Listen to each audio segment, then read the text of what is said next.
Mr. Deputy Secretary General, dear colleagues, ladies and gentlemen, I would like first to thank the Deputy Secretary General Jan Eliasson for his presence today with us on the occasion of the launch of the report Natural Resources and Conflict, a guide for mediation practitioners.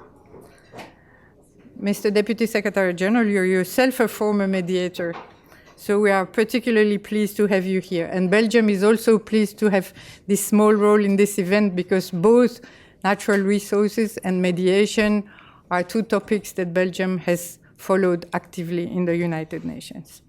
I would also like sincerely to congratulate DPA and UNEP for joining their forces in producing this very interesting guide, which I hope will help mediators in and outside the UN system to better grasp the challenges and the particularities of conflicts linked to natural resources. I understand this guide is the result of an extensive consultations process supported by numerous case studies. Thanks also to IPI, of course, for hosting us today in their premises. The guide we are launching today addresses the issues of conflicts and natural resources with a focus on extractives, land, and water. The role and impact of natural resources as a factor and driver of conflicts, as well as in the post-conflict and peace-building phase, have been well documented over the past years and has drawn increased attention from the Security Council to the Peacebuilding Commission and other organs and actors. Today, we have the opportunity to pay a closer look at the toolbox we have to address this issue. Mediation is one of them, can be used from the very local level to interstate and regional level. Mediation can be used only to resolve conflicts, but not only, to resolve conflicts, but also to prevent them and to support peace processes and their implementation. With the understanding that when it comes to an issue such as natural resources, a mutually beneficial solution is often more sustainable and maximize benefits for all parties.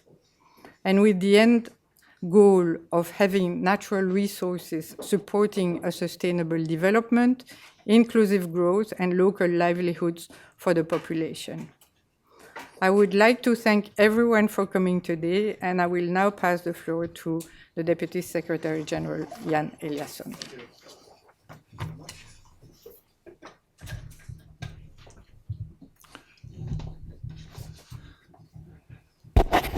Thank you very much, Ambassador Franquinet, dear Benedict, dear panelists, Excellencies, ladies and gentlemen. It's a sold-out performance, I notice, and it's a subject that deserves a lot of attention.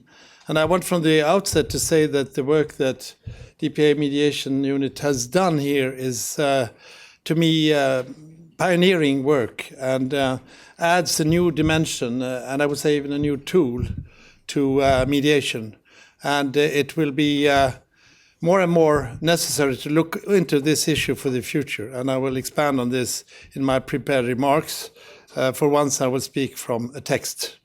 So that there are no surprises for those who prepared it for me. But I have my own hand in this, I promise you. 3 versions have been going through my desk. Over the coming decades, competition over natural resources is bound to increase. Populations are growing, more people are enjoying higher standards of living, we are consuming more energy and other resources. Demand for fresh water is expected to increase by more than 50% by 2050. And at the same time, climate change and environmental degradation are exerting increasing pressure on the resource base, especially water. Where political tensions already exist, resources can be a driver of conflict, especially where local communities and leaderships in those communities and even in the nations fail to fairly share the benefits of resource exploitation. The DPA publication, this guide, cites numerous examples of resource-driven crisis.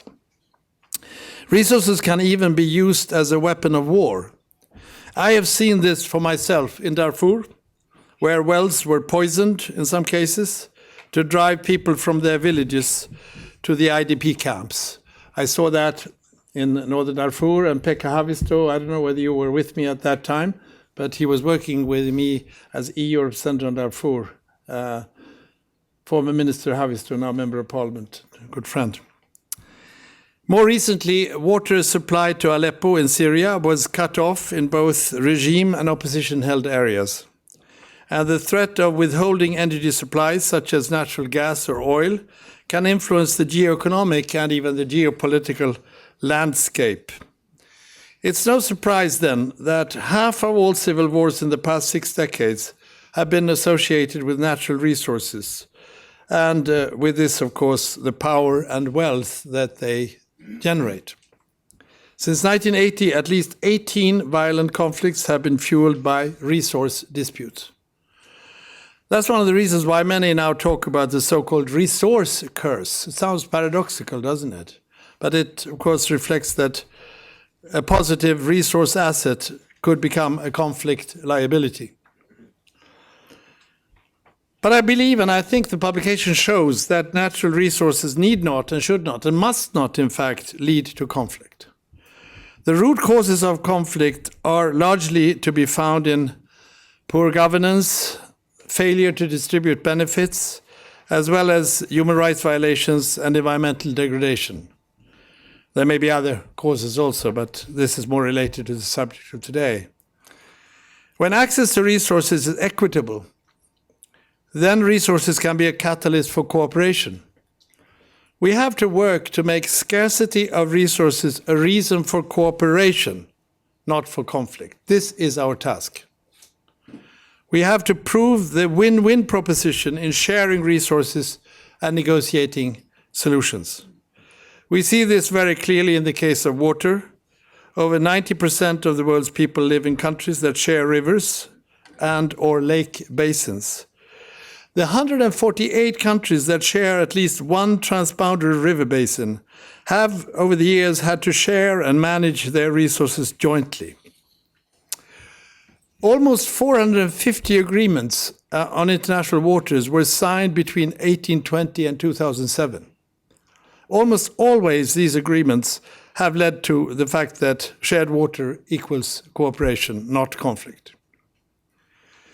The 1960 Indus Water Treaty between India and Pakistan has survived 3 wars and remains in force today. Lake Titicaca has long been an area of cooperation between Bolivia and Peru, which I think the ambassador of Peru can subscribe to. And water has been one part of the Middle East peace process, where cooperation in some cases, I underline some because it certainly doesn't cover all areas, but cooperation has been possible even when political dialogue has broken down.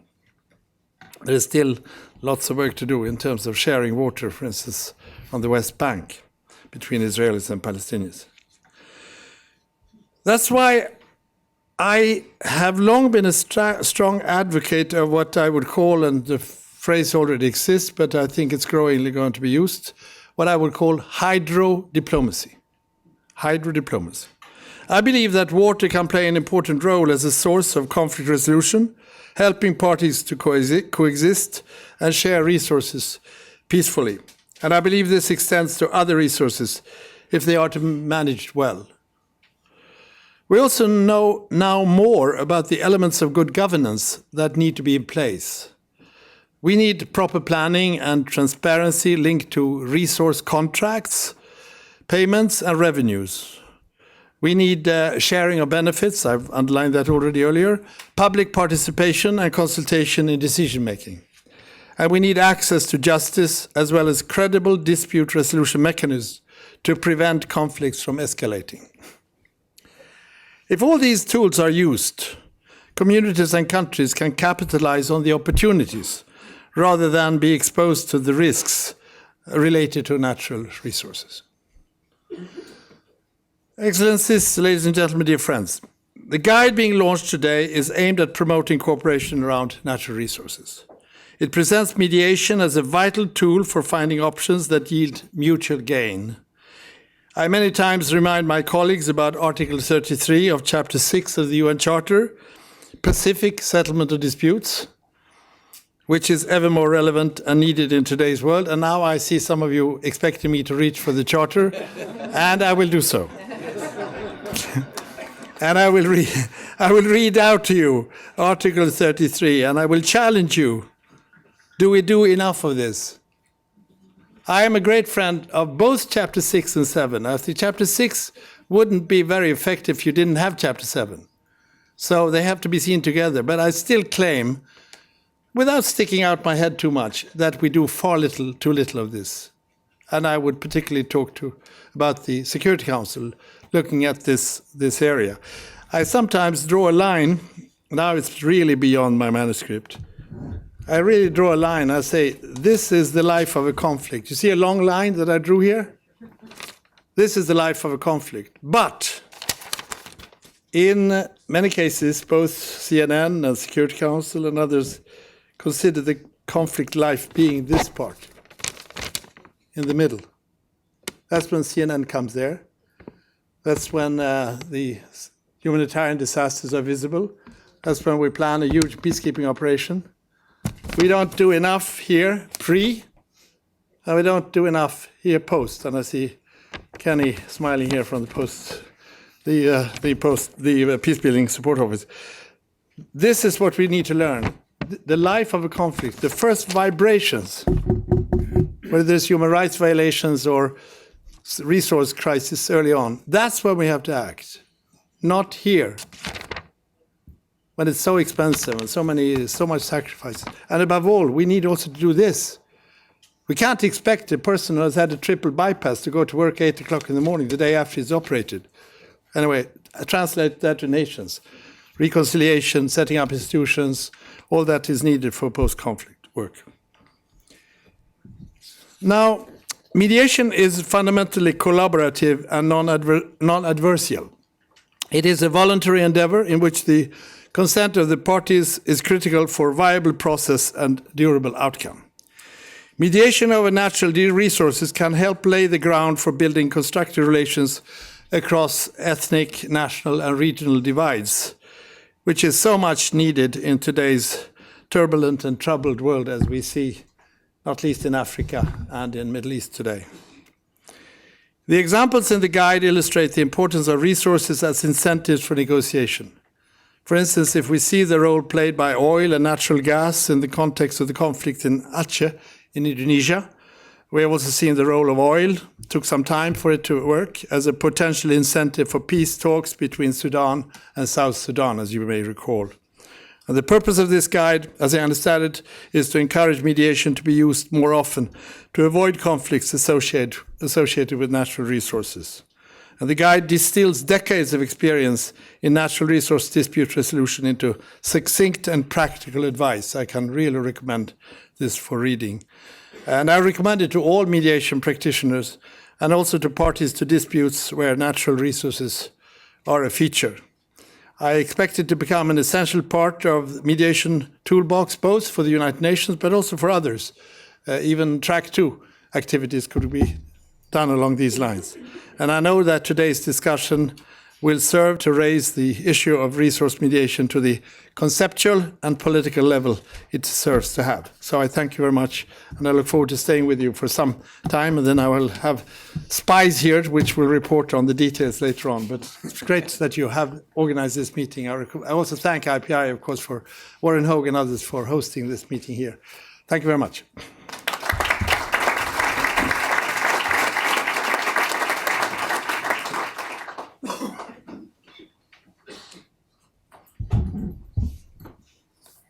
Thank you very much, Mr. Deputy Secretary General, for these inspiring remarks. And we have an excellent panel with us today, and I would like to briefly introduce them to you. I'm delighted to welcome His Excellency Mr. Pekka Haavisto, Member of Parliament of Finland and Finland's Special Representative to African Crisis Areas, focusing in particular on the Horn of Africa. He has previously served as Minister for International Development, as EU Special Representative for Sudan, and as a UN advisor in various peace processes. The other member of the panel is Mr. Michael Brown, currently the expert on natural resources and land in the DPA mediation standby team, and also a professor of practice in conflict mediation at McGill University. He's one of the principal authors of the present guide. Both in his current capacity as standby expert and also throughout his career, Mr. Brown has worked on mediation and related processes involving land and natural resources in many countries with longer periods of time in East Timor, Guatemala, Nepal, Sri Lanka, and others. I will now turn the floor to our moderators, Stephen Jackson, Team Leader, Mediation Support Unit of the EPA, and David Jensen, Head of Environmental Cooperation for Peacebuilding in UNEP. I wish you a fruitful afternoon.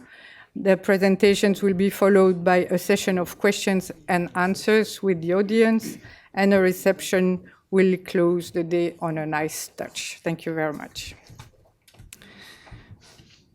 Ambassador, thank you so much. Deputy Secretary General, thank you so much for honouring us with your presence and your remarks here today. Excellencies, ladies and gentlemen, really is a great pleasure to welcome you all.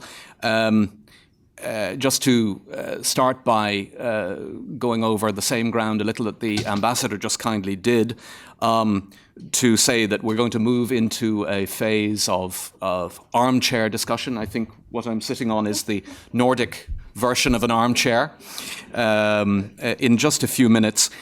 Just a few ground rules, if I may, for the discussion, to let you know that we are in live webcast, thanks to the power of technology.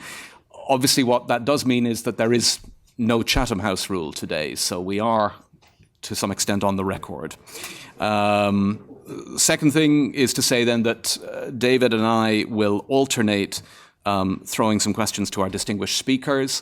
Then we'll throw the floor open to all of you for a little bit more of that, and then we have the joy of the reception to look forward to. Before we get to all of that fun, it is nearly Oscar season, and so interminable speeches full of thank yous are the norm. I hope you'll forgive mine, but there are an awful lot of people to thank. And first and foremost, people and entities. I really want to thank UNEP. It's often thought that inter-entity collaboration within the United Nations is a simple impossibility. This has been a really joyous and productive partnership with UNEP on the DPA side, and we would not be here today without that. So I wanted to start by registering that, and particularly thanking David, but Matti and other colleagues too. To thank the missions of Finland and Belgium for their support in hosting this important launch event, to IPI for so generously hosting, the European Union and the governments of Finland and Italy for generous support to the project overall. You can tell I'm reading this because I'm going to forget somebody if I don't, and that's also, of course, an Oscar tradition. Really substantive contributions along the way from the HD Centre, the EU-UN Partnership on Natural Resources and Conflict Prevention, Columbia University, and then just a couple of individuals that I want to single out before I finish. Alex Grabowski, sitting in the audience, one of the key contributing authors on this, both during his time on the mediation standby team and beyond. Josie Liana Kay, who I think is listening in on the webcast. If you are, thank you, Josie. And I couldn't not thank my colleague, Nikki Siapush, sincerely from DPA, without whom this document would literally never have seen the light of day. So thank you, and thank you for indulging me while I go through that list. Now to the substance. So, as I said, we're just going to invite our panelists to comment a little on the basis of their deep experience in the field of mediation and natural resources. And I wanted to begin by throwing a question first to Pekka and then to Michael after that, about whether in reading this guide there were particular moments in it that reminded you of moments that you were mediating on these issues. Are there particular resonances between the text and your practical experience of mediating on natural resources in the field? So Pekka, over to you. Thank you, and thank you for the kind invitation to this panel. And it's really an honor to be here today, and with many UN colleagues. I think we started to work with David Jensen year 2000 in UNEP in a post-conflict assessment unit, and I can see Aniket Gai and other old colleagues here. I was working 6 years for this UNEP's strange phenomena post-conflict assessment unit established by Dr. Klaus Töpfer, who was very enthusiastic on actually putting the UNEP in the middle of post-conflict situations, to a surprise for many UN colleagues. And I remember really my first moments in Serbia just when the conflict has ended, when other UNEP colleagues already said that sorry, but please and come and count the butterflies a little bit later. We are just in a post-conflict situation, and we insisted that looking that the agricultural land is healthy and the wells are not polluted and the water can be used for consumption is actually very, very crucial in a post-conflict situation. And that was this kind of uphill battle for UNEP to jump to this picture. So when I see this book, I really want to congratulate everyone that we are already here, that not only in post-conflict situations, but in the negotiation processes, the environmental issues are taking seriously. And of course, when I look at the case studies, some of these are very, very familiar to me. I was just beginning of this year in Afghanistan, and you can believe that one of the not so easy steps in the beginning of the Karzai government was to convince Ashraf Ghani that UNEP can be useful in Afghanistan. I think many UN agencies felt that they were a little bit disliked in the country, and we convinced that time that establishing environmental administration for Afghanistan and taking really good care of the water management is a very, very crucial issue for the peace. And now when returning from Afghanistan just a couple of weeks ago, I was so happy that this was now self-evident, that the environment and sustainable use of natural resources is really a lifeline for the country, and issues like climate change and others are there, serious ones. Another very familiar case study here, of course, is about the South Sudan oil issue. And I have been always, we have a school in the world that is thinking that all the wars are about oil.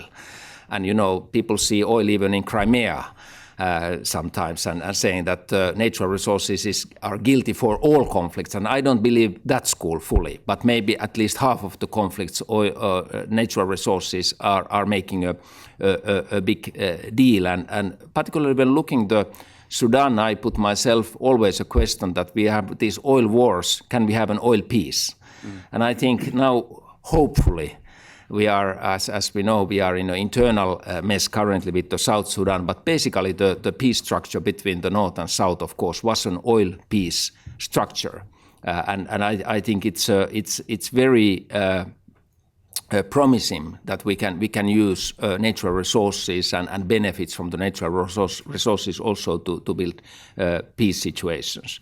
And of course, in Afghanistan, the issue of the Sistan Basin and others are here between the Iran and Afghanistan, and the water management, actually the hydro peace issues are hydro diplomacy issues are very much on the top of the agenda in these situations. So in that sense, I feel there are many familiar issues, very many familiar topics, and also maybe just my last point is the inclusiveness of the peace processes, to take people on board, and maybe to actually to come back to the war in Balkans. Actually, we listen to authorities. The authorities, maybe in Serbia or even in Kosovo, said, "Oh, this was so clean before the war came, and everything was bombed, and now everything is dirty and polluted."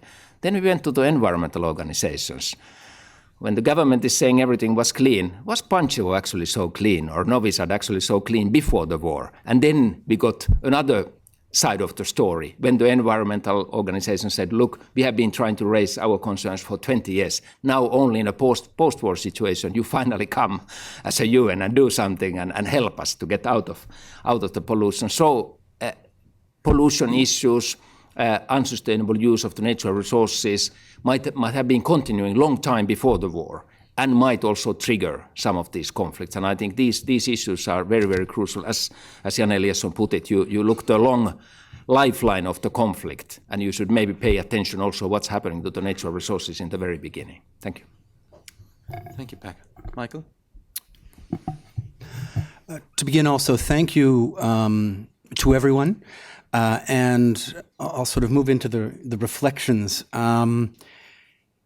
It was interesting, I was very close to the document, and one thing that really struck me is this is a document that is the result, and it's the accumulation of the wisdom of an awful lot of people. Real experts, many of the world's top experts contributed to this, and consolidating that into one place.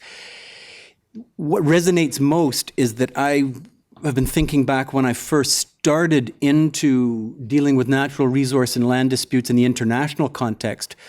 Going back 20 years, I remember going into the Guatemalan peace process, and resource and land issues were at the heart of much of those peace accords, and I was very intimately involved in the implementation of a number of the different provisions that set up joint commissions and institutional entities to implement a number of the resource considerations. And some of what we worked on was very novel, and we learned some very valuable lessons of the role of impartial third parties in facilitating joint commissions, the role of using technical expertise with individuals selected from both sides of the conflict to create, to generate technical or legal information that had the confidence of all parties. Working with local mechanisms that at the time were off the radar screen of the national actors, but where there were local roundtables where people were dealing with their disputes in large numbers on their own accord because need was pressing them. And back then, working with those actors and in those institutions, there wasn't really a manual to look to. I know myself and others, we were drawing experience out of a number of countries where there was experience on dealing with natural resource mediation, but it hadn't really percolated into the international domain. And 20 years later, what really strikes me is this document consolidates, as the Deputy Secretary General mentioned, decades of experience. But what's interesting is it's decades of experience from a lot of the practitioners who've been working in domestic settings where there is a wealth of experience, a wealth of using different approaches and techniques, but it integrates that with the wealth of experience of practitioners working in conflict situations, in peace process situations, and it merges those two and frames it for those of us who are working on natural resource challenges, natural resource conflicts, where we're tied to the risk of violence, where we're tied to the resources triggering violence, and in the peace process context. And I think in many ways, that's what resonates most, is the usefulness of having all of this consolidated into one place when it wasn't there not too long ago. Thank you. Thanks. Excuse me. Thanks very much, Michael and Pekka, for the first round. Thanks very much for the kind words. I've never been referred to as a joyous institutional partner before, but I will take it. It was a fantastic process, and I'm also very thankful to UNDPA for partnering with us on this particular guide. I have a two-part question to both panelists. The first part of the question is, I'd like to know, what is it about mediation as a tool that is particularly suitable to resolving and addressing natural resource conflicts? That's point one. And point two, is mediating natural resource conflicts different from mediating other kinds of conflicts? Maybe, Michael, I can pass that to you first, and Pekka.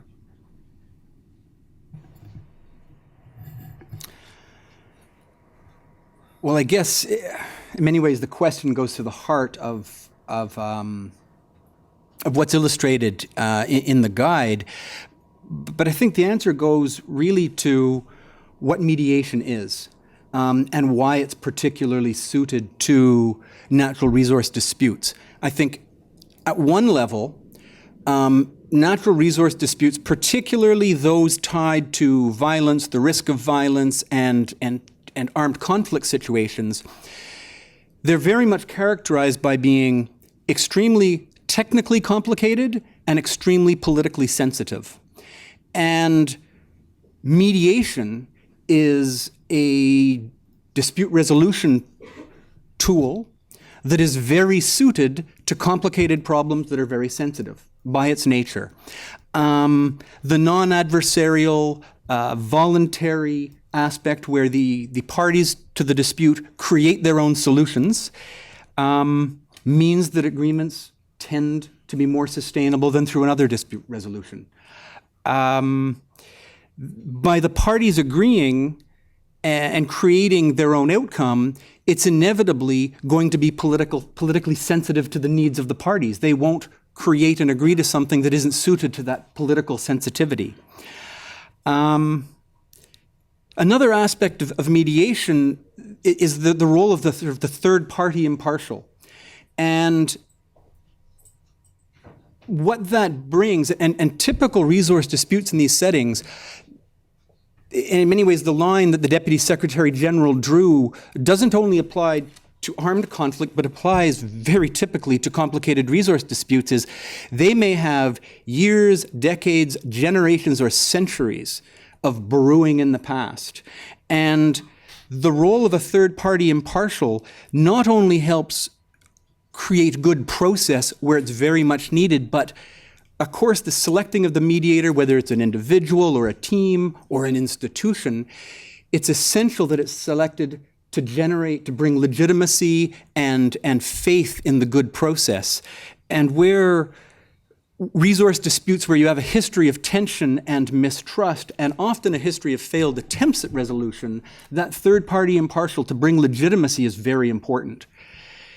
I guess briefly, just the two other things that come to mind is being a very flexible tool where a mediator has at their disposal all sorts of techniques and tactics, sort of the nuts and bolts of what's in the guide many ways, that allows them to deal with complicated technical, scientific challenges.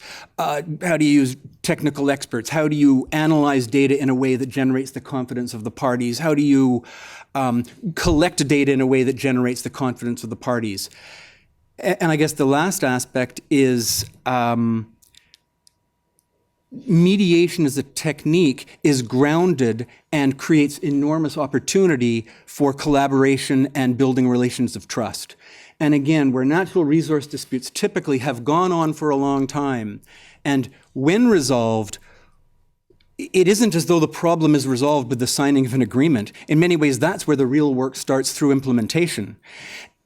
But it's essential to be using an approach that focuses on relationships and collaboration, because once resolved, the parties have to be working together in some way or another for years, decades, or generations. And again, that's where mediation is just so suited. Thanks, Michael. Thank you. Maybe a couple of examples.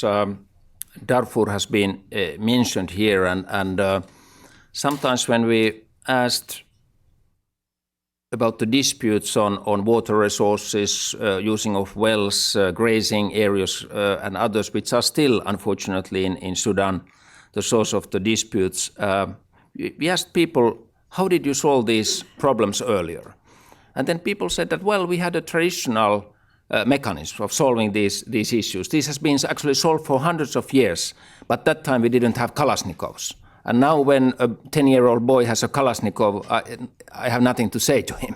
Basically, I cannot solve the dispute through negotiations. And sometimes it was only the question of somehow building back the confidence and supporting the very old mechanism that these villagers had and so on. And this was maybe the happiest case if you can do it in that way.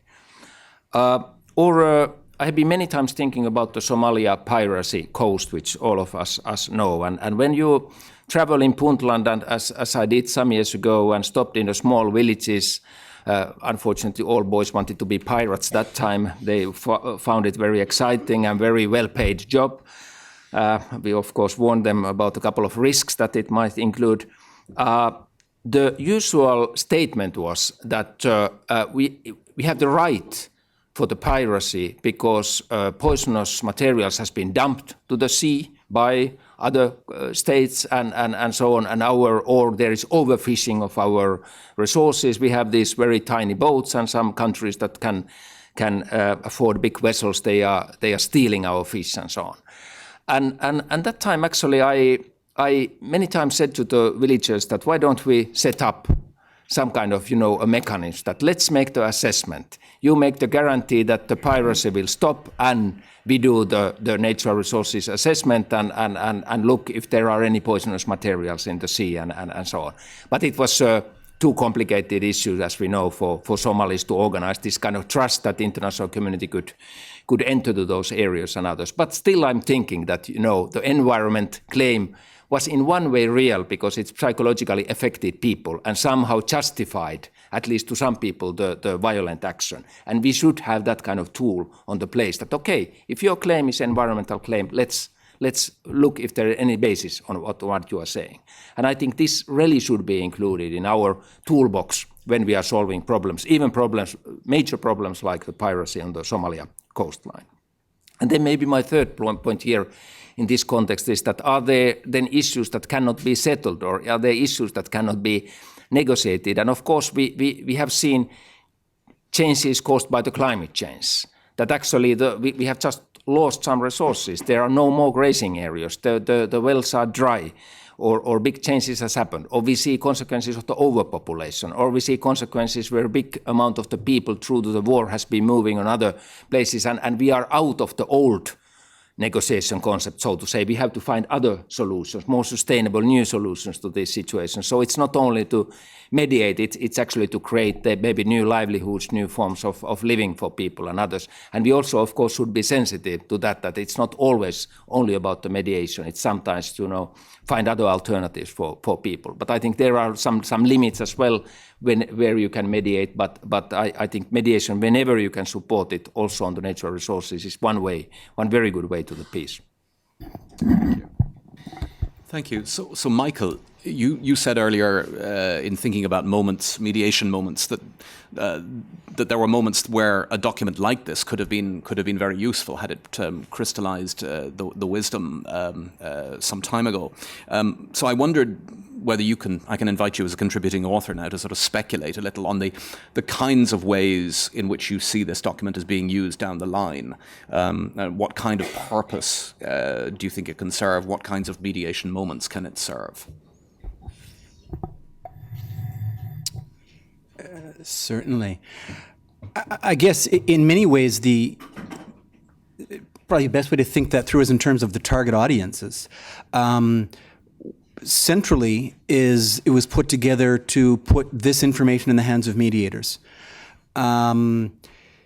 Because this information often hasn't been concentrated. The area of resources in particular has often been a field with some degree of specialization, and yet, as we're seeing in peace agreements, for instance, every major peace agreement in the last decade has had provisions related to natural resources and land.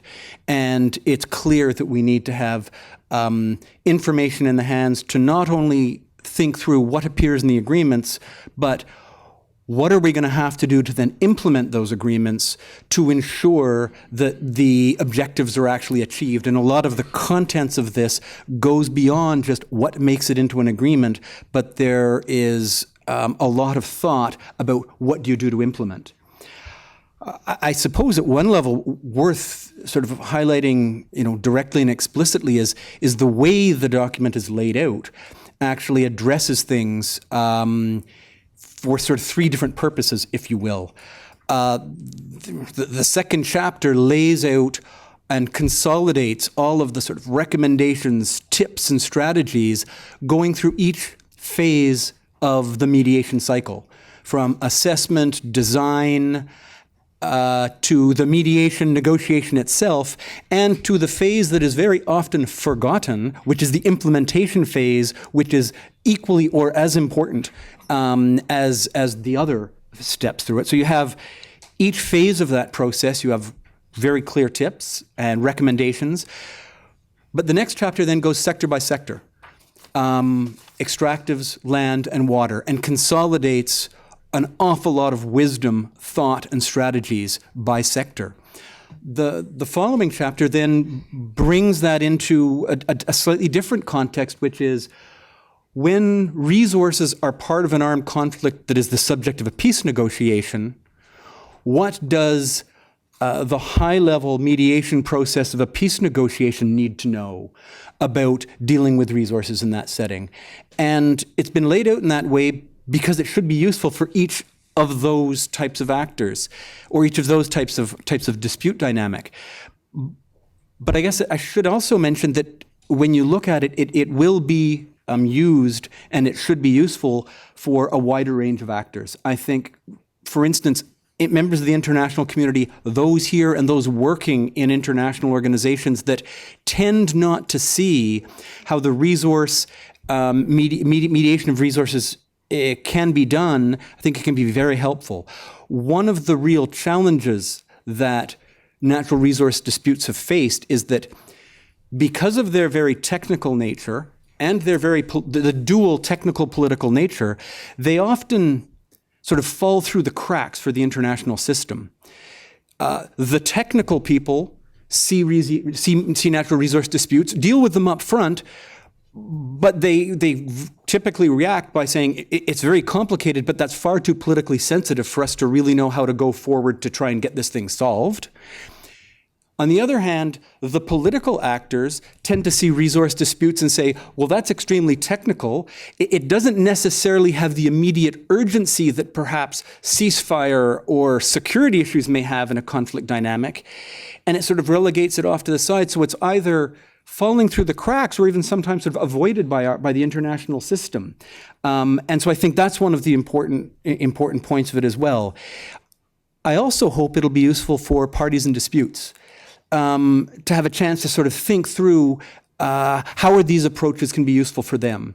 And of course, it should be useful for member states as well, to get a sense of countries that are facing complicated resource and land disputes, to just get a sense of this is what this means, how useful is it, how much do they want to approach using these kinds of approaches, these kinds of techniques on countries inside their territories. Great, thank you, Michael. Well, I think we're going to, now it's 3:50, so I think it's now time to jump into the question and answer session. Do we have questions from the floor that we would like to pose to the panelists? Maybe we'll take 2 or 3 questions and see who is available to answer. And I may also call on some of the audience members that have been involved in the report or that have been involved in different mediation processes to expand the conversation. So let's open it up for question and answer. Do we have questions from the floor? If not, I'm sure Stephen and I can think of some more questions. This one. Yeah, thank you very much. I'm the ambassador of Peru. Thank you very much. I was very impressed that you have chosen as one of the case study the Peru-Ecuador negotiations. I think it was very interesting because it's not specifically a resource issue, because as you know, this issue derived from the independence problems with fixing the border limits, and it started in 19th century. It lasted for more than 100 years. The Deputy Secretary General was mentioned. It is only raised to the press when the war started with Ecuador in the 90s. So this was a really, really big problem at that time.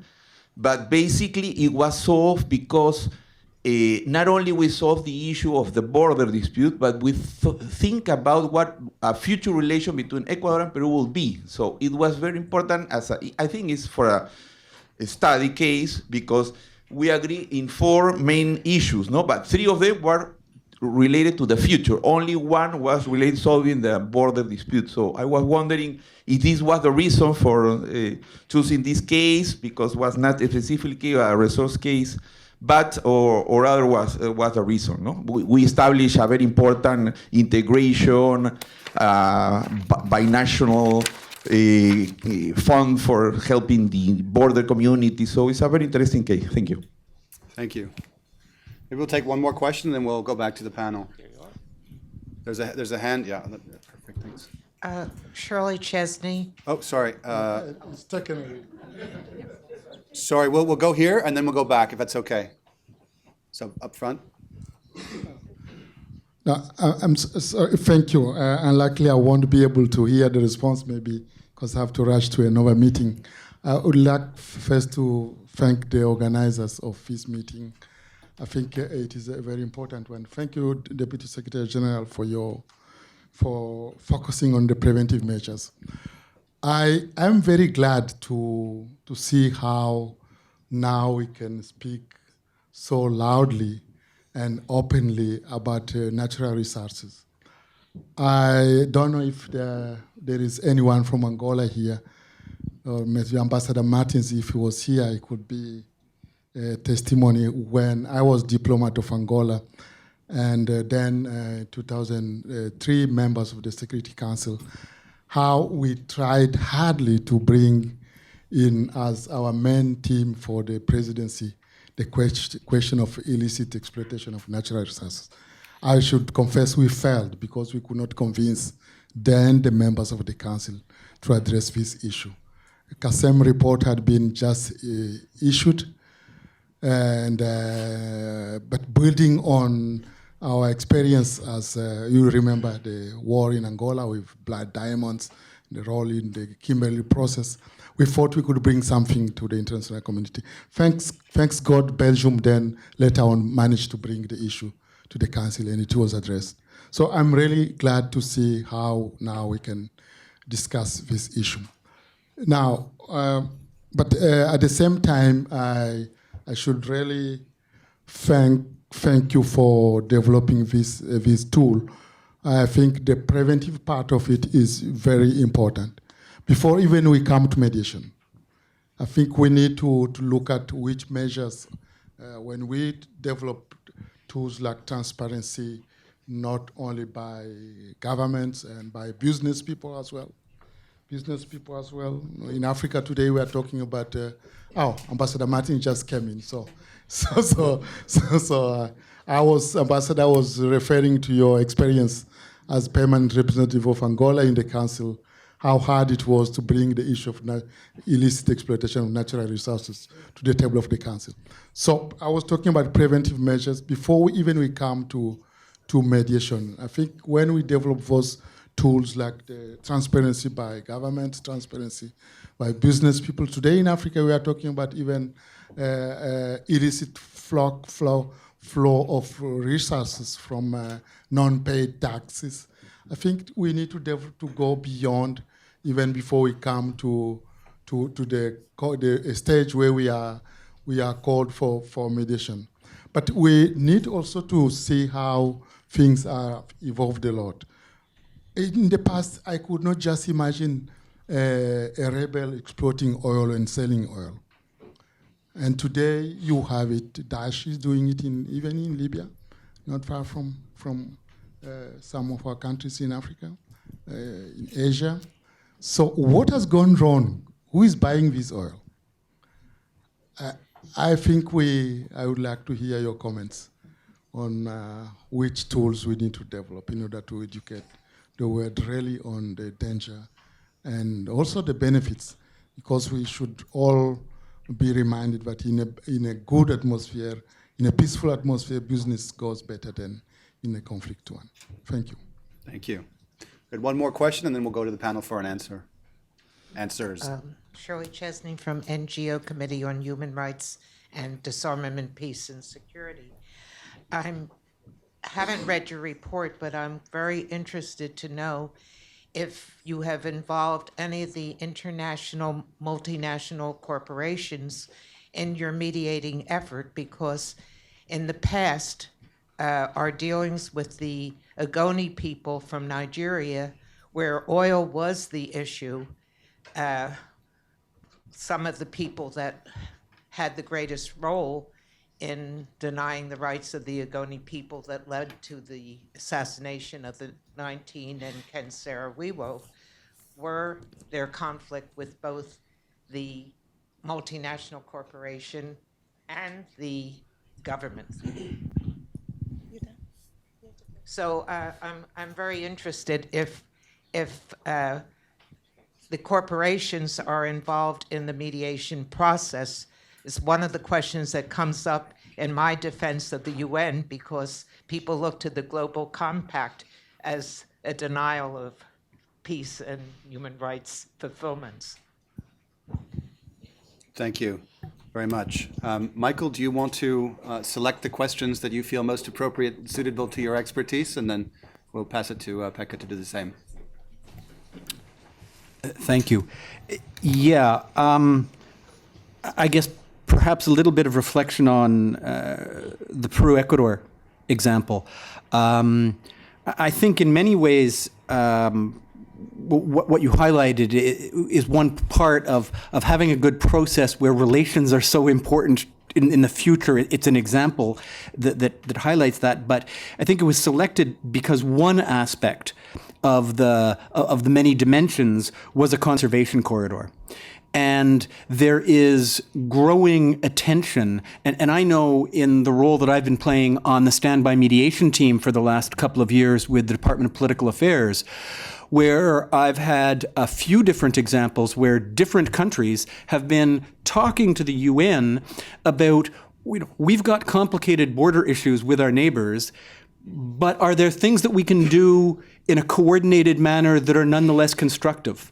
In some cases, we may not even agree with where the borderline is, but are there things that we can do in a joint manner around resources or around protecting areas in that border zone, given that we do need to work together? And this example and some other and some other tools that are in the document are highlighting very clearly, yes, in many ways, conservation, protection, there are peace parks concepts in border zones that is becoming increasingly common in a number of countries. And there are also tools and approaches in some of the extractive sectors regarding oil, where you can sort of agree to disagree where the borderline is, but you can still have a joint development zone where you can work to shelve the disagreement, but still work in a coordinated manner to generate some of the economic benefits. And by sharing the benefits between the different countries, you can work on the constructive aspects of the relationship.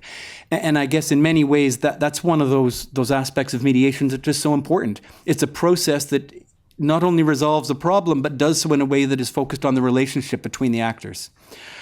I guess just a comment about some of what was in the question and comments of the second our second guest, which is that I would just want to agree wholeheartedly is part of what our friend was saying, is that there's an awful lot to be done before mediation, and you don't necessarily have to wait till a dispute is at that point of mediation. And I think that's extremely important to underscore. While this document is titled and framed around mediation, anyone who works in this field is very well aware that mediation and mediation-styled approaches are at the heart of conflict prevention. You don't have to wait until things are too late. Go back to, again, the line that was drawn by the Deputy Secretary General. There's an awful lot of work of good process, good dialogue, mediation approaches that actually lay out structures that have people working together before it necessarily deteriorates towards violence. And a lot of those approaches and a lot of those techniques are well documented in this field, are front and center in the guidebook. But it's important for us to remember, you don't have to wait till things get bad to use good process. And in fact, what we should be doing an awful lot more of is the preventative work. Thank you. Maybe start with the two last questions on actually illicit use, illegal trade of natural resources, of course, which is part of the conflicts very often. If you look at the illegal trade of forest resources in Afghanistan, where the warlords were financing their acts, and sometimes, of course, this illegal trade is very beneficial as is preventing the steps towards the peace. Or if you look the forest business in countries like Liberia, or the bushmeat business in Liberia, which was part of all these illegal activities that were ongoing during the war, or go back to the blood diamonds and the beginning of the global compact. I think that was a good reaction by the international community and this more responsible use. When there was the question who is buying the products actually at the diamonds, we went to the buyers, up to the buyers, and stopped that trafficking.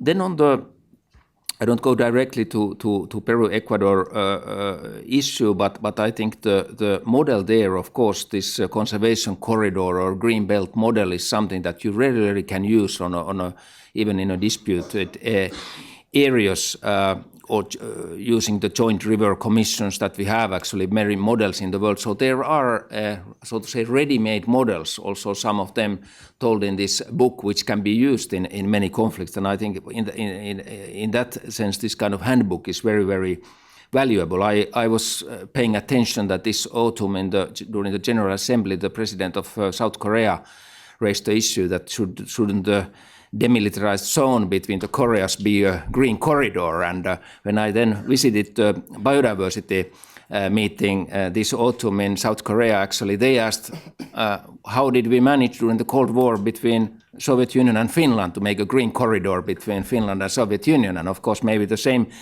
lesson learned cannot be used in this case, but we have actually in the history this kind of green belts and peace corridors and others that has been used in different parts of the world where maybe lessons can be learned. And also nowadays we have good tools like the Extractive Industries Transparency Initiative, the 80, where actually governments are committing themselves of transparency of using the natural resources. And I think all these models should be used also in conflict situations. Thank you. Maybe I'll take moderator's prerogative to answer the question on Shell, on Ogoniland. So UNEP is here not because UNEP is a mediating institution, but because we can provide technical assistance to a mediation process. We can provide impartial scientific information. In the case of Ogoniland that you mentioned, we were requested to do exactly that. There's a mediation process that started in 2005. Between the Ogoni people, Shell, and the government. And we were requested to come in and actually run an impartial technical assessment to try to put scientific facts on the table, equalize the information to all stakeholders, and use it as a basis for negotiating a cleanup program for the oil spill. So yes, Shell was very much involved in that process. Actually, there was a Shell representative who actually participated in one of the expert meetings to this guide.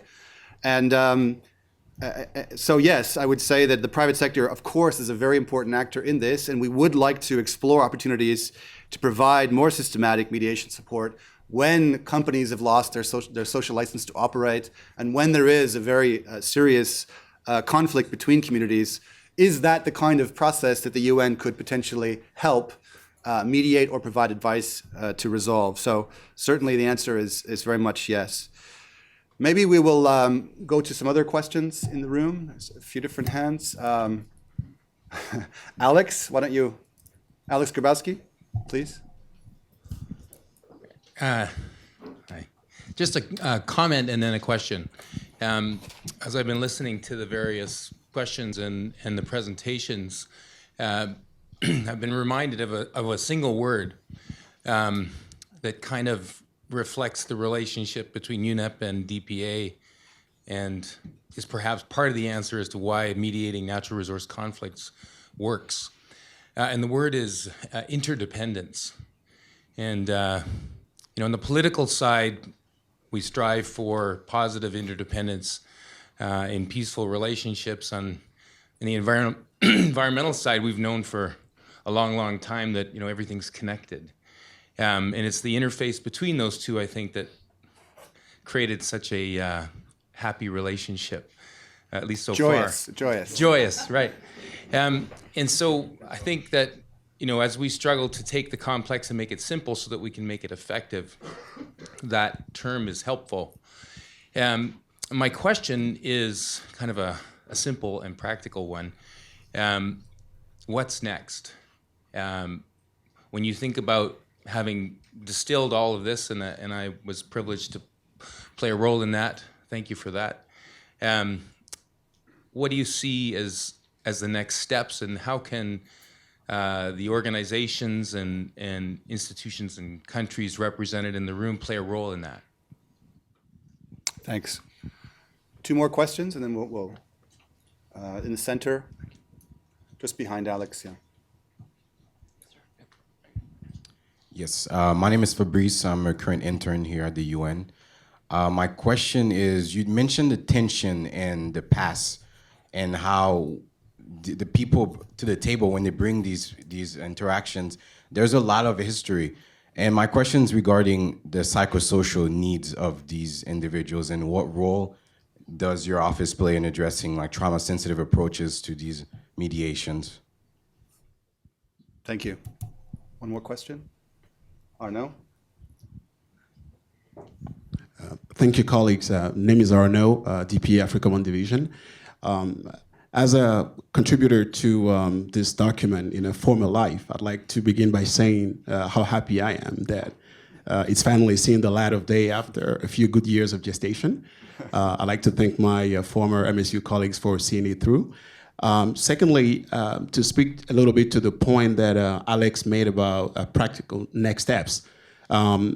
Perhaps one way to capitalize on this document would be to, if it hasn't been done yet, to perhaps extract a 2-3 pager that could be inserted into the briefing package for UN mediators and envoys who probably won't have enough time to read 90 pages, but would certainly appreciate a very concise checklist of things to look at and things to keep in mind in case they do run into issues of relevance to natural resource in the course of their mediation efforts. Thank you.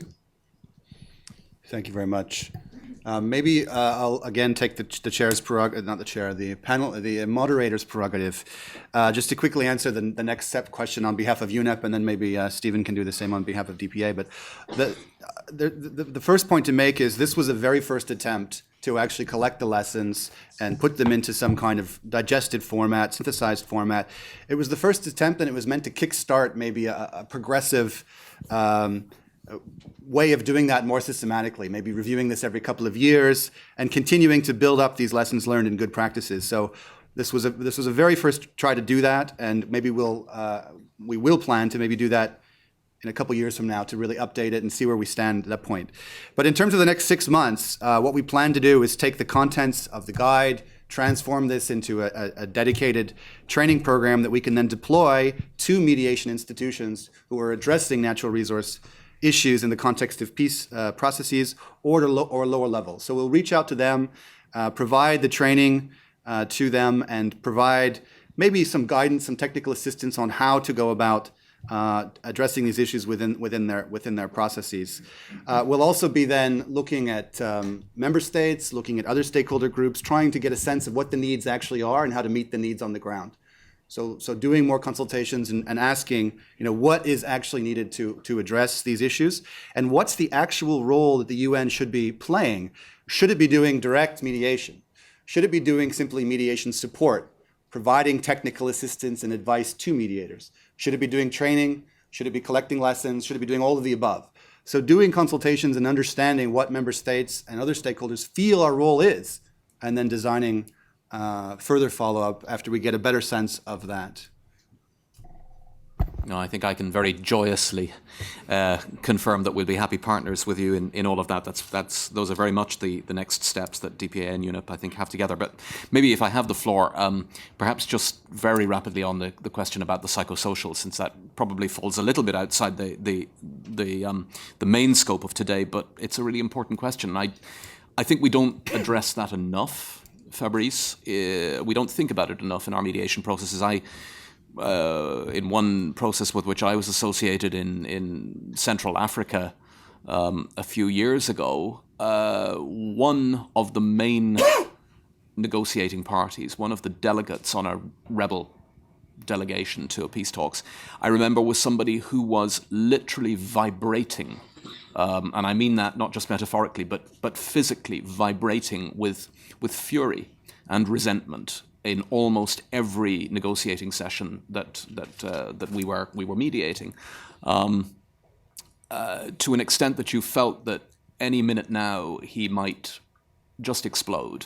and that if he had access to a weapon, that not least there was going to be damage around the peace table. It never happened. The same individual is still on the scene, and it was quite clear that he was very, very, very deeply traumatized by what he felt he had been through.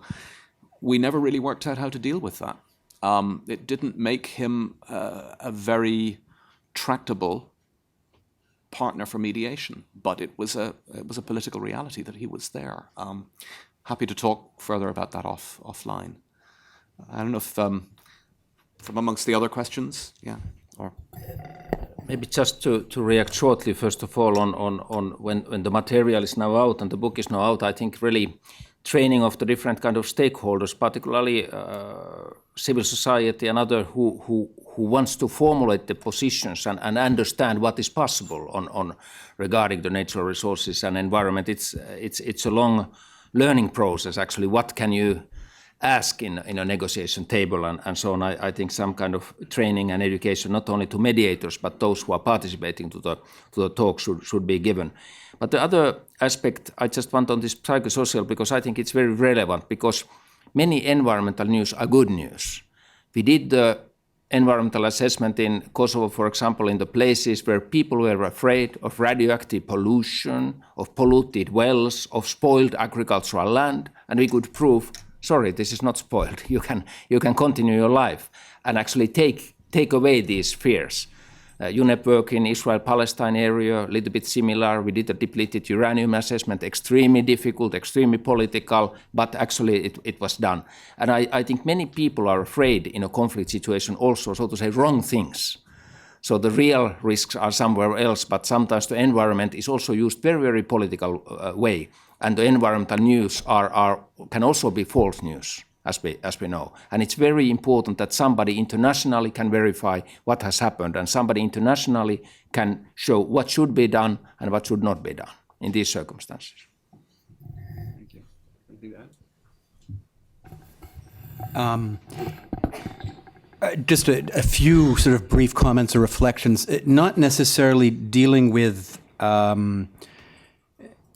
sort of the formal sense of trauma-sensitive approaches, but I know I've dealt with numerous disputes, resource conflicts, particularly when I've gotten down to the community level conflict, where I'm dealing with people who are incredibly upset or fearful and terrified of what's happening or about to happen, or the prospects of what will happen to their community, their land, their future. Tears, anger, are fairly common, deeply expressed emotions on that sort of front line of those disputes, particularly when we're talking in the kinds of environments where they don't necessarily have easy recourse to the rule of law or easy recourse to any other means of defending their territory or their lands. And in part, mediation and mediation-styled approaches have the flexibility of building in good, thoughtful process to give space for thoughtfully giving people the time, allowing expressions of emotions that are very real. It doesn't necessarily, I'm not saying it necessarily goes as far as sort of the term of art, if you will, of trauma sensitive, but a good mediator who works complex, tough resource disputes on the front lines in countries where things are tense is familiar with reading the emotions and figuring out a process that gives space for people to vent, for people to have their time, for people to reflect, for people to decide when they're ready and wanting and willing to talk to parties and other sides, setting up rules of the game that are more suited to the communication dynamic, to avoid the accusations or the references to the history or whatever it may be that can trigger some of those sensitivities. Those are very important considerations, and they're very much part and parcel of how you have to do this work. Thanks. More questions? We'll go from the front and then to the second row. Thank you, David. It's not really a question, but it's just maybe a contribution. Alex, thank you very much. Oh, first of all, I'm Levent Bilman. I'm the director of the Policy and Mediation Division in the Department of Political Affairs. Alex, thank you for bringing up the issue of what is next. I think the panelists and the moderators answered that question in a very excellent way. And I wholeheartedly thank them for that. And yes, we are planning training modules on these individual guidance material. If I can remind you all that this is actually third in line. We had UN guidance for effective mediation issued by the United Nations last year. Before that, we had, of course, Stephen is showing a copy of it. We had before that a guidance for mediators in the field of sexual violence, how to deal with sexual violence in conflict situations. And this is third in line. And we're planning for more, actually, in the coming days and months. I would like to take this opportunity actually to not only to thank our good friends, Belgium and Finland, for their support for this. Ambassador, thank you, Finland. But I would like to highlight one point. Without the support of the member states, we cannot really produce these beautiful products, useful products. Actually, we receive very good feedback from our envoys, mediators, from regional organizations who actually benefit from these documents, and they are looking at us to produce more and to help them with trainings. But without the support of the member states, we cannot fulfill this requirement. So I would like to just take this opportunity to turn to the representatives of excellencies in this room of member states and invite them to perhaps consider assisting us in organizing these training sessions, developing curriculum for the trainings, because as I said, especially in this day and age when regional organizations are also in collaboration with us, performing those functions of mediation, facilitation, good offices in the field, they require more assistance from the United Nations, and they are really looking at us to provide this. So Belgium and Finland are, of course, members of the group of friends of mediation, and European Union as well as an organization is a member. So if I may request, Ambassador, you and Finland to take the lead in the group of friends and carry this message to the other members of the group. So maybe we can have some discussions there on this. Thank you so much. Thank you very much. Thank you very much. Catherine de May-Harper, I'm the former representative of MSF to the UN. As a former humanitarian practitioner, not a mediation practitioner, I will be a bit skeptical because we always, the UN publish, or the international community publish guide for this, guide for that. I will refer to preventive diplomacy, for example. And I was very lucky to be at one of these UNITA preventive diplomacy camp once. And also the protection of the population in civilian, protection of civilian in conflict areas. You don't see much change, unfortunately. And I would agree with the gentleman who just spoke before myself that we do need, obviously, the help of member states, and not, mostly also some, I will say the 5 permanent member states. But looking at some of your conclusion, I have a question regarding when you talk about water and land, for example, dispute. How are you involved with the process, the peace process between Palestine and Israel? We're talking about independence here in your book, and so I was wondering if you are involved with the quartet in those negotiations, or is not yet a mediation, or is past that stage. Thank you. Thank you. One more question this round. Any more burning questions to our panelists? Yes. Habib. Thanks so much. I'm Habib from G7 Plus Secretariat. G7 Plus is a group of fragile and conflict-affected countries, and His Excellency Pekka Haavisto used to be the co-chair of the International Dialogue, where we represent that constituency. I congratulate you on this very good initiative in this report and this product. I have just a couple of comments, and maybe I would like to have your valuable views on that. The first one is the execution or the enforcement of the mediation agreements. That has been an issue. And at national level and also at the global level. At the national level, it is very much the matter of the capacity of the governments and the justice institutions, which really matters. And at the global level, I think we need to have a more robust and proactive role, particularly within the UN, when it comes to the among the countries, treaties that have been signed, which have not been enforced.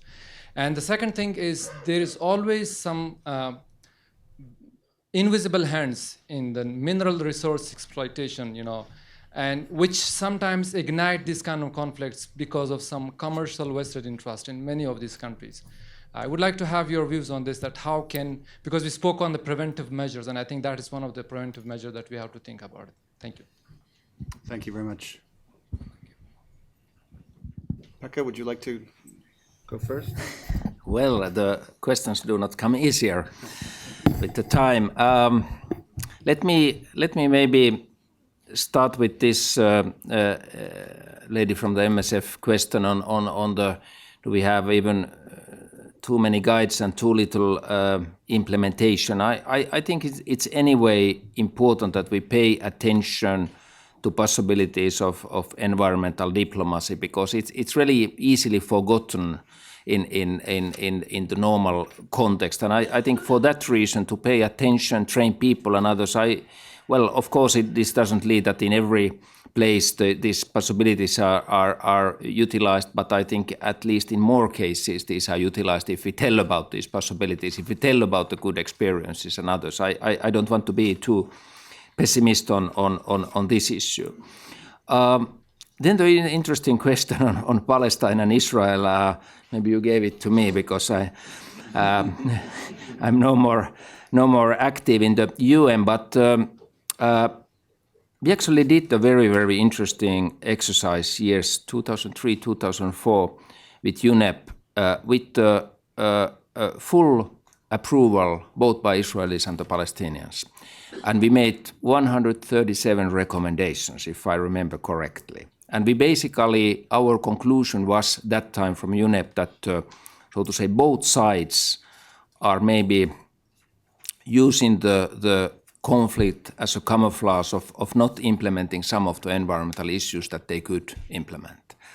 And of course, it was not, the response was not always happy, but they bought the recommendations. And almost everyone said to us that this is a suicide if you go to this kind of, field with the environmental angle. But it wasn't.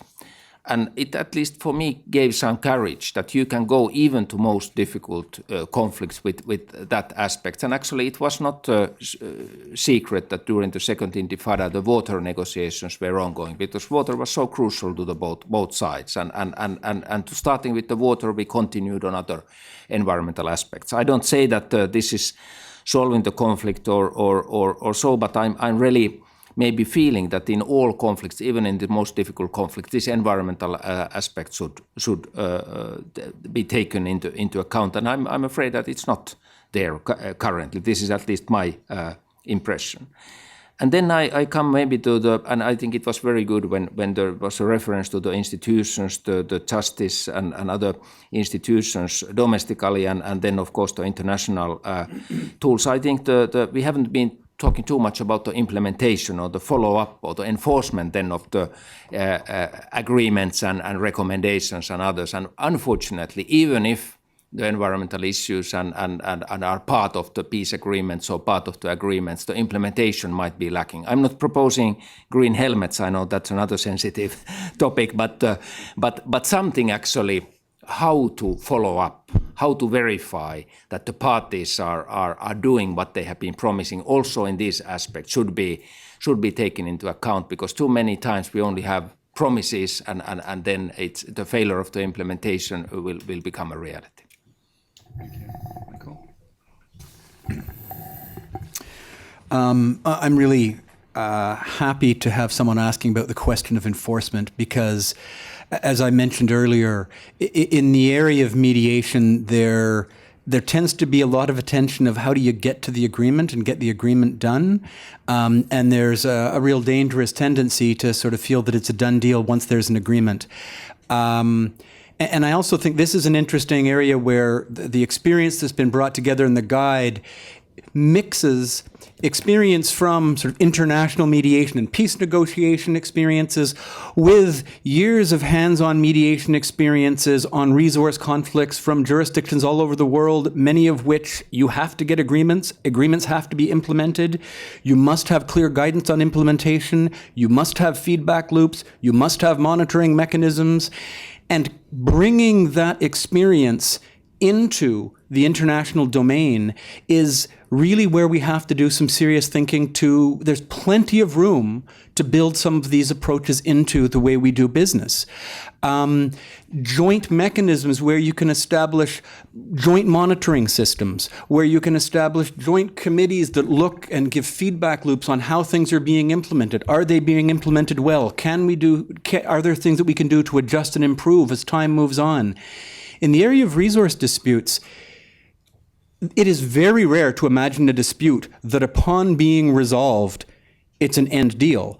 Most resource disputes, the people are going to be living with that reality for decades to generations to come. And the importance of using these collaborative approaches to set up mechanisms for people to work on an ongoing basis to continue to review how things are working, I think is really important. Thanks very much. Stephen, did you have a comment? No. I think Professor Rattinger. Yes, exactly. We are running out of time. We've run out of time, so I do want to thank the panelists very much and thank the audience members very much for this excellent discussion. I won't try to summarize, but I love the point that was brought, the very first question about we now can talk about these issues transparently and openly. And this is a point that the Nigerian permanent representative brought up about 6 months ago at another meeting. Like, we can actually talk about land issues now. We can talk about water issues in these sensitive contexts. And in a sense, that's exactly what this guide is also meant to do. Yes, it's documenting information, documenting good practices, but it's also providing the space to actually start discussing these issues in a more transparent and open way. So I'm really happy to hear that. And I hope this is only the first step. And it sounded to me like guide number 2 is all about implementation, perhaps. So maybe we can already take on board your comments and think about guide number 2. So on that note, thank you very, very much to everybody. Stephen, do you want to? Yes, just very rapidly, I was going to go in the same direction. I mean, it's fascinating to see, first of all, resistance and then the overcoming of that resistance. So there were so many kinds. We heard from the Angolan colleague about the resistance about bringing this matter into the council. We had the marvelous phrase from Pekka from the ground, count the butterflies later. I thought that was very, very evocative. And of course, you need both things to overcome that resistance, right? You need the pressure coming from countries like Angola that were feeling this for real. You need the member states here in New York pushing. And by the way, one opportunity just to thank IPI one more time. IPI 15 years ago was leading on this issue. The late Karen Ballantyne, who used to conduct meetings in this very room, leading to a series of really groundbreaking volumes on the economics of war and the relationship with natural resources. So nice to be able to remember Karen, who we miss. So then overcoming that resistance, and then you have the DSG's point that if you can overcome that resistance, of course, then there really is not just the resource curse, but the resource opportunity. I loved the notion of an oil peace, of a hydro peace. Interesting, by the way, Karen was one of the many who pointed to how the contours of a conflict differ dependent on the nature of the natural resource that is at stake. So a war around diamonds is not the same as a war around oil. And our colleague from Angola, I think, was hinting at that in asking about oil exploitation. Well, maybe one can ask the same question. Is a peace made around oil the same as a peace made around diamonds or a peace made around disputed land? That's an interesting question. And then just to finish, of course, with the obvious point, Michael put it very, very well, that these matters are highly politically sensitive, highly technically complex, and then you add Fabrice's point into the mix, they're also deeply emotional. There's nothing, and I say this as an Irishman, there's nothing more emotional than land. There's nothing more emotional than water. People get very, very seriously psychologically invested in these things over the longue durée. Mediation happens to be a tool that is capable of dealing with all three of those dimensions: the complexity of the problem technically, the complexity of the problem politically, and its complexity psychologically. So I think the guide, we hope, will be a major contribution to dealing with all three of those dimensions. With those concluding remarks, and with thanks again to everybody, let me just hand to His Excellency Janne Tallis, the DPR of Finland, for concluding remarks. Okay.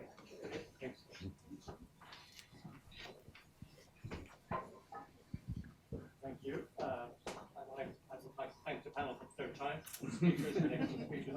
I think they have deserved it, three thanks. So I think thank you so much, and I think it has been quite nicely summarized. It's almost very difficult broad discussion, but well, nicely summarized.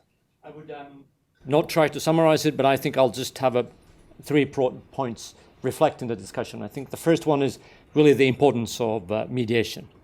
I think it's a bit of a pedestrian point in this room, but I think it needs to be emphasized that really mediation is a key tool and a key aspect. And of course, for a Finn, this is a no-brainer because we have been doing this for 5 years. This is something we are very proud that we have been able to bring about a group of almost 50 countries together to push for more mediation in the UN. So this is something that, and I would like, I echo now here the director Billman. I would invite all of you to join us to ask and push for more mediation. It is a very open group, very open work that we are doing. So please get involved, either with the DPA or with a group of friends. This is something that it is worthwhile and it's really important. Those who have been here as long as me, it's too long, remember the kind of landmark resolution 65-238 that actually set the mediation on the agenda of the GA. And actually, I see that as a parent of this report, this excellent report, because really that resolution called on reports on recommendations of actual mediation. So my point is that these resolutions do matter. You can actually change how the UN works through that, and I think please get involved with us. And I'm really happy to see that we have achieved something. And I think one point on the mediation, I think that it has come through the panel, but I would like to emphasize it even more, is really the key role of civil society and non-governmental organizations in the field of mediation, in the field of all kinds of mediation, and also the role of women that needs to be emphasized. And we really need to have more women in dealing with the natural resource mediation and also discussing with the natural resource mediation. I think that I would like to make that point very clear, that it hasn't been made. My second point, and my points get briefer when I go along. And my second point is really to salute the cooperation, the joyous cooperation between the DPA and UNEP. For Finland, DPA and UNEP have been one of our, this is going to be casted, but anyway, one of my most liked partners in the UN system. We really have worked very closely on both. And I think the DPA has got a little bit more praise on my booking. So I would like to really thank also the UNEP for the excellent groundbreaking work they have done. Not to take anything out of the DPA, but also to even the scales, because I think UNEP has done a really, really good work. We have been supporting their crucial reports for now several years, and we are very happy with the cooperation we have had with the UNEP, as well as what we have had with the DPA, and we hope you guys will continue this. That's the idea, that the cooperation continues. My third point concerns the audience. About 3 years ago, Finland and Belgium, we first brought together the natural resource management community and the kind of conflict mediation community. It doesn't happen very often, but I think there is a real potential to build on, and I think where we have heard a really, really elaborate case of working even closer together, not only to prevent the conflicts, but also to build on how we can, in the post-conflict situation, how we can guarantee peace, how we can actually foster development. We really need to keep these communities, keep these two, rather, as a New Yorker being here quite many years, these discussions happen in separate silos. So I think it would really benefit that if we can have a more cross-fertilization or discussion between these two communities. And with that note, I hope you will all stay for the reception that will start immediately when I stop. And the good thing in that is that you don't have to move because the reception happens in this room. Thank you for coming.